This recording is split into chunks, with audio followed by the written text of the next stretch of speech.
عزیز طلباء، علم حاصل کرنے کے 3 طریقے ہیں۔ ایک طریقہ ہے ذہانت کے ذریعے سے علم حاصل کرنا۔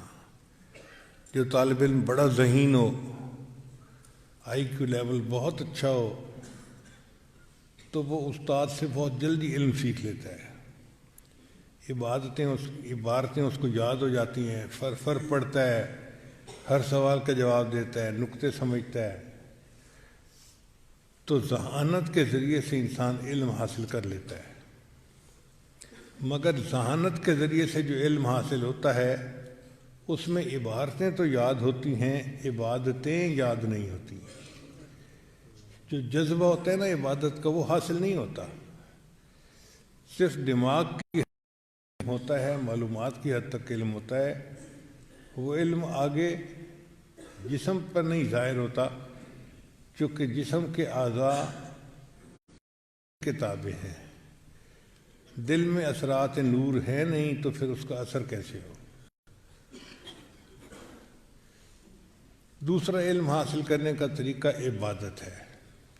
جتنا انسان زیادہ عبادت کرتا ہے اتنا اللہ اس کو علم کا نور زیادہ عطا فرماتے ہیں۔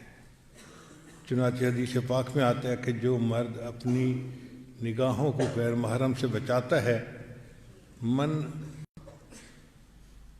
عمل بما علم ورثہ اللہ ما لم یعلم، اس کو وہ علم عطا فرماتے ہیں جو پہلے اس کے پاس نہیں ہوتا۔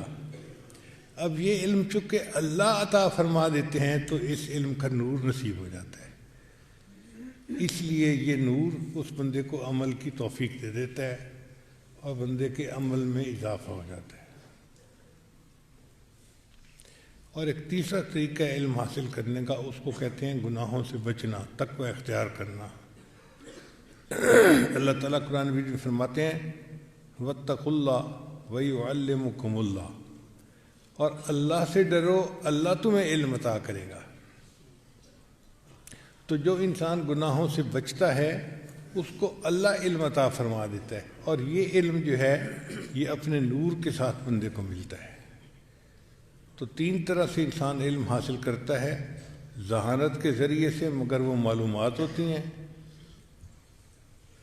عبادت کے ذریعے سے، اس میں عمل کی توفیق مل جاتی ہے، اور تقوی کے ذریعے سے، اور وہ بھی علم انسان کے عمل میں اضافے کا سبب بنتا ہے۔ اس لیے ہمیں چاہیے کہ ہم عبادت اور تقوی کے راستے سے علم حاصل کریں تاکہ ہمیں علم کا نور نصیب ہو جائے، عمل کی توفیق نصیب ہو جائے۔ اس کو علم نافع کہتے ہیں۔